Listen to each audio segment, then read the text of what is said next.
Sahabat cahaya Islami yang tercinta, setiap makhluk yang bernyawa pasti akan merasakan kematian. Begitulah firman Allah dalam Al-Quran Surah Ali Imran ayat 185. Dalam ayat lain Allah juga berfirman, "Di mana saja kamu berada, kematian akan mendapatkan kamu. Kendati pun kamu di dalam benteng yang tinggi lagi kokoh." Surah An-Nisa ayat 78. Maka bagi kita manusia yang beriman, kita wajib percaya bahwa kematian bukanlah akhir dari segalanya, tetapi justru awal mula kehidupan yang baru menuju alam akhirat. Kehidupan di dunia adalah masa di mana kita mempersiapkan diri, mengumpulkan bekal untuk melanjutkan perjalanan yang masih panjang. Berikut ada 8 tahapan yang telah kami rangkum, yang akan kita lalui setelah kematian menuju hidup yang abadi di akhirat nanti. Pertama, alam kubur atau disebut juga dengan alam barzah. Setelah manusia meninggal dunia, ia akan berpindah ke alam barzah, tempat di mana setiap manusia akan berjumpa dengan 2 malaikat, yaitu Munkar dan Nakir, di mana ahli kubur akan dibolehkan kembali bangkit dan berbicara ketika ditanya oleh malaikat Munkar dan Nakir. Walaupun tubuhnya telah hancur, 2 malaikat tersebut akan menanyakan kepada manusia tentang siapa Tuhanmu, apa agamamu, apa kitabmu, siapa nabimu, di mana kiblatmu, dan siapa saudaramu. Orang beriman akan menjawab pertanyaan-pertanyaan tersebut dengan senang, tenang, dan penuh percaya diri. Kedua malaikat berkata kepada ahli kubur yang beriman itu, ketika mendapat taufik untuk menjawabnya, "Kau benar.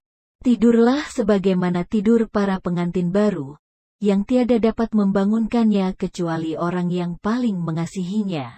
Adapun orang-orang kafir akan disempitkan kuburnya, sehingga menghancurkan tulang rusuknya, dan masuk ke dalam perutnya, lalu dikirimkan kepadanya ular segemuk leher unta. Ia makan dagingnya sehingga habis dan sisa tulang semata-mata, lalu dikirim kepadanya malaikat yang akan menyiksa, yaitu yang buta tuli dan bisu, dengan membawa puntung dari besi yang langsung dipukulkannya. Kemudian datang kepadanya seorang yang buruk wajahnya dan busuk baunya sambil berkata, "Sambutlah hari yang sangat jelek bagimu, inilah saat yang telah diperingatkan oleh Allah kepadamu." Kedua, tahapan kedua adalah hari kebangkitan. Hari kebangkitan ditandai dengan tiupan sangkakala oleh malaikat Israfil. Tiupan pertamanya sebagai titik mula terjadinya hari akhir atau hari kiamat, di mana hari tersebut Allah binasakan semua makhluk yang hidup di dunia. Kemudian pada tiupan kedua, semua manusia tanpa terkecuali akan bangkit dari kebinasaannya, dan inilah yang dinamakan hari kebangkitan. Ketiga, tahapan ketiga yaitu Padang Mahsyar. Padang Mahsyar adalah tempat datar yang sangat luas di mana matahari hanya berjarak 1 jengkal dari kepala manusia. Di Padang Mahsyar setiap manusia akan mulai diadili tergantung amal perbuatannya dan diiringi oleh 2 malaikat. Satu sebagai pengiringnya dan yang satu lagi sebagai saksi atas semua perbuatannya di dunia. Keempat, tahapan keempat adalah Yaumul Mizan, yaitu hari penimbangan amal kebaikan dan amal keburukan. Yaumul Mizan di mana amal manusia mulai ditimbang mana yang baik dan mana yang buruk. Jika manusia lebih berat timbangan amal kebaikannya, maka dia akan mendapat keselamatan, begitu pula sebaliknya. Kelima, tahapan kelima yaitu Yaumul Hisab atau hari perhitungan amalan.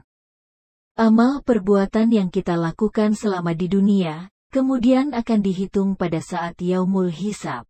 Allah berfirman, "Sesungguhnya kepada Kamilah kembali mereka, kemudian sesungguhnya kewajiban Kamilah menghisap mereka." Surah Al-Ghasyiyah ayat 25-26. Kemudian dari Aisyah, beliau bertanya tentang apa itu hisap yang mudah. Rasulullah lantas menjawab, Allah memperlihatkan kitab hambanya kemudian Allah memaafkannya begitu saja. Barang siapa yang dipersulit hisapnya, niscaya ia akan binasa. Hadis riwayat Ahmad. Keenam. Tahapan keenam adalah jembatan Shirathul Mustaqim. Setelah amal manusia dihitung, manusia akan berjalan melewati jembatan Shirathul Mustaqim. Bagaimana cara dan keadaan menyeberang setiap manusia di jembatan ini pun berbeda-beda. Bagi yang timbangan amal kebaikannya lebih banyak, ia akan mudah menyeberanginya.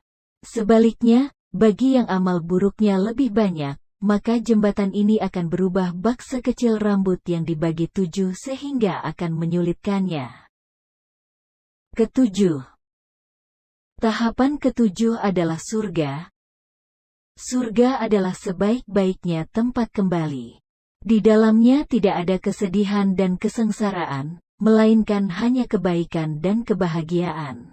Surga diciptakan oleh Allah sebagai balasan bagi orang-orang yang beramal saleh dan telah berhasil melalui perjalanan panjang tadi.